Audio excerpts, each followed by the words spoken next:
Madam तदाशा Mishra ji का जो लगता है कि जनता को उनका नाम हताशा मिश्रा रख देना चाहिए। लोगों को भरोसा पुलिस पे अब उठ गया है। लोग पुलिस के पास जाना नहीं चाहते हैं।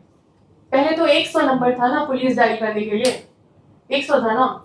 100 बार भी फोन करने पे पुलिस उठाते नहीं थे, ये शिकायत आता था। अभी नंबर बदल के 112 कर दिया गया है। अब 112 बार भी कॉल कीजिएगा तो भी पुलिस नहीं उठाएगा। जो डीजीपी का जो पद है वो भी आप देखें कि रिटायरमेंट के बाद भी बहाल, भाड़े पे चल रहा है डीजीपी का पद। आज मेरा जो सब्जेक्ट है प्रेस कॉन्फ्रेंस का है वो है लॉ एंड ऑर्डर पे। झारखंड की जनता अपराधियों से परेशान है और पीड़ित भी है। आए दिन देखिए राजधानी में 8 बजे के बाद, आप देखिए रांची में भी और कई जगह पे भी 8 बजे के बाद सभी लोग दुकान बंद कर देते हैं इस डर से कि कोई उनको लूट ना ले, और लूटे भी जा रहे हैं। आए दिन हत्या, मर्डर हो गया या फिर जबरन वसूली का केस। कल ही आप देखिए हजारीबाग में एक रेप हुआ है 13 साल की बच्ची के साथ, जो मतलब सिर्फ रेप नहीं हुआ, उसका मर्डर भी कर दिया गया, उसके प्राइवेट बॉडी में डंडा भी घुसा दिया गया।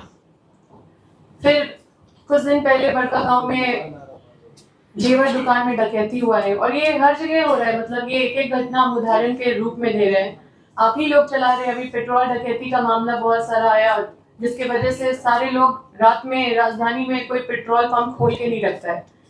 रात में पेट्रोल पंप ट्यूशन का मामला हो, चाहे वो डकैती का मामला हो, चाहे वो मॉल डकैती हो, चाहे वो दुकान डकैती हो, चाहे वो किसी भी चोरी हो, दूसरा चीज हो, जैसे ड्रग्स का भी मामला बहुत सारा आप लोग सुन रहे होंगे। और इस तरह की अनेकों घटनाएं आए दिन सुनते रहते हैं। कल भी मीडिया में देखा कि जमशेदपुर में भी जो मारपीट का घटना हुआ, जो अपहरण का घटना हो सुनने को मिला। तो आप सब जानते हैं कि पहले तो हत्या के मामले में गुमला सबसे 1 नंबर में रहता था, अभी उससे ऊपर हो गया है रांची। और अगर आप विश्व ख्याति में जो नाम मतलब अगर आप धनबाद का बात करिए तो उसमें तो बात ही नहीं करना है, क्योंकि 2-3 पिक्चर भी बन गया है माफियाओं के ऊपर। और इस तरह से अनेकों चीजें हैं, और ये है 25 साल का हमारा झारखंड का छवि। और यहाँ पुलिस प्रशासन का जो क्रियाकलाप है, जो मतलब उसका जो कंडक्ट है, उसका जो कार्यशैली है, उसका छवि। जिस तरह से पुलिस प्रशासन किसी रैयत का घर तोड़ने के लिए पूरा एकदम सुपर कॉप बन के जाती है और सब प्रोएक्टिवनेस दिखाती है, उस तरह से बाकी मामलों में भी, मैं ये नहीं कह रही हूँ कि वो गलत कर रही है, सही कर रही है, चलिए आप बहुत अच्छा कर रहे हैं, लेकिन बाकी मामले में भी तो आप सुपर प्रोएक्टिव सुपर कॉप बन के जाना चाहिए। अब यहाँ पे जो डीजीपी का जो पद है वो भी आप देखें कि रिटायरमेंट के बाद भी बहाल, भाड़े पे चल रहा है डीजीपी का पद। अब जो मैडम तदाशा मिश्रा जी है, हालांकि वो महिला है, हम खुद एक महिला होने के नाते मुझे अच्छा लगता है कि किसी पद में एक महिला पदासीन है और पूरे पुलिस के ऊपर एक महिला बैठी हुई है। लेकिन उनका जो हालत देख के लगता है, और इन सब चीजों को देख के आपको भी दिखाते हैं, जो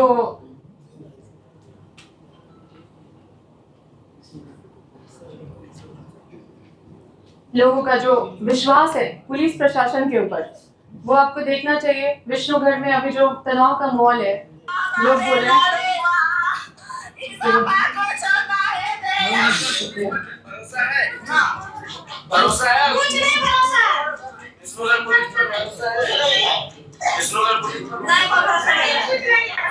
मैं आपको बस इतना दिखा रही हूँ कि लोगों को भरोसा पुलिस पे अब उठ गया है। लोग पुलिस के पास जाना नहीं चाहते।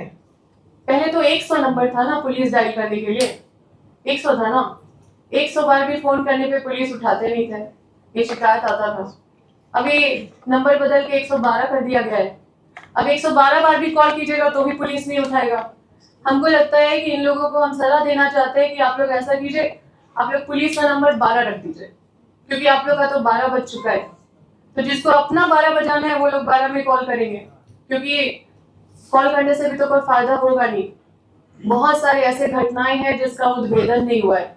अभी 3 मर्डर हुआ था नापो में, मेरे क्षेत्र में हम बता रहे हैं।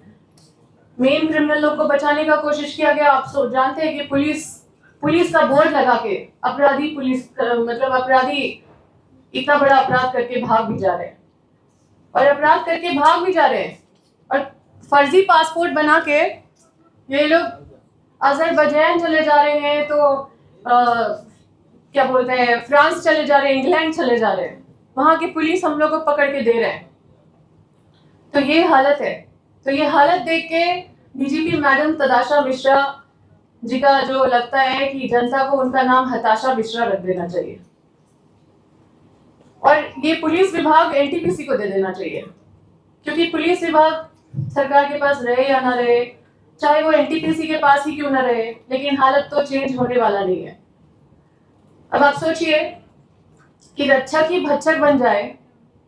हम तो ये बोल रहे हैं कि चलिए ठीक है, मर्डर होता है तो वो रैम्पेंट, मतलब उसको नियंत्रण नहीं कर सकते। कोई आपसी रंजिश में मर्डर कर दिया, उसको पुलिस कंट्रोल नहीं कर सकता है, हम मान सकते हैं कि चलिए उसमें आपका कंट्रोल नहीं है। लेकिन जो ड्रग्स है, जो ट्रैफिकिंग है, जो प्रोस्टिट्यूशन है, जो वसूली है, अवैध वसूली, जो इस तरह का जो घटना, जो लूट है, जो जिस तरह से डकैती हो रहा है, ये सारा तो ऑर्गेनाइज क्राइम है ना। ये माफिया लोग मिलके जो ऑर्गेनाइज क्राइम कर रहे हैं, इसमें पुलिस का सहयोग बिना मिले ये ऑर्गेनाइज क्राइम कैसे हो सकता है? आप सोचिए कि पुलिस एक गिरोह को ऊपर उठाने के लिए दूसरा गिरोह को मार देती है, किसी को उठाना है तो दूसरे को मार देती है, और सुपारी लेके मारती है, और पैसा भी लेती है, मेडल भी लेती है। तो जब रक्षक ही भक्षक बन जाए, आप अर्ज कीजिएगा कि अगर भूत आ रहा है, ठीक है, भूत आता है तो आप लोग क्या हनुमान चालीसा पढ़ने लगते हैं, है कि नहीं? तो जब भूत आ रहा है और भूत ही हनुमान चालीसा पढ़ के आ रहा है, तो आप क्या पढ़िएगा? ये है यहाँ के पुलिस प्रशासन का हाल। और देखिए, हमने तो पढ़ा है कि सत्ता एक स्वतंत्र होती है, लेकिन ये स्वतंत्र स्पॉन्सर्ड की तरफ जा रही है, स्पॉन्सर्ड स्वतंत्रता की तरफ जा रही है। मतलब कि जो स्पॉन्सर करेगा सरकार उसका। तो ऐसा नहीं होना चाहिए। और जैसे होता है ना, मीटर चालू और बत्ती गुल। आपके घर में पूरा लाइट बंद है, आपको बिजली नहीं मिल रहा है, लेकिन मीटर आपका चालू है। वैसी हालत है लोगों का कि वो टैक्स तो पे कर रहे हैं, लेकिन उनको ना नागरिक सुरक्षा मिल रहा है, ना नागरिक अधिकार मिल रहा है। तो उसको क्या बोलिएगा? मीटर चालू बत्ती गुल। ये व्यवस्था बंद होना चाहिए। लोगों को आज देखिए, बड़गांव की एक नाबालिग एक लड़की है, वो लगभग 1 महीने से गायब है, उसका कुछ पता नहीं चल रहा है। बहुत सारे ऐसे चीज में खुद एक एफआईआर कराने के लिए लोगों को इतना परेशानी झेलना पड़ रहा है। तो इन सब व्यवस्था को, ये सब कुव्यवस्था है, इसको बर्दाश्त नहीं किया जा सकता और किसी को नहीं करना चाहिए।